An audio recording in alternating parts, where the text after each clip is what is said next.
దేవదేవునికి మహిమ కలుగును గాక. హల్లెలూయా హల్లెలూయా. స్తోత్రం స్తోత్రం.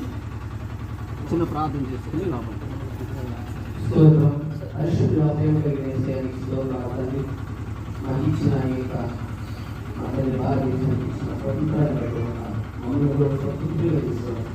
సాధారణ బంధకాల నుంచి విడుదల సహాయం చేసి ఈ రక్తం ద్వారా మమ్మల్ని విమోచించి మా కొరకు నాయన మా తండ్రి మీరు చేసిన ప్రాణత్యాగాన్ని బట్టి వందనాలు తండ్రికి స్తోత్రాలు. నీ బిడ్డలుగా చేసుకొని మమ్మల్ని స్వతంత్రులుగా చేసి ఆయన నీ నామాన్ని మహిమపరచడానికి నీకు ఇష్టలుగా నీ మహిళగా జీవించడానికి మాకు ఇచ్చిన గొప్ప భాగ్యాన్ని బట్టి నేను స్తుతిస్తూ కనపడుతూ యేసుక్రీస్తు నామములో స్తుతించి ప్రార్థించి వేడుకుంటున్నాను తండ్రి.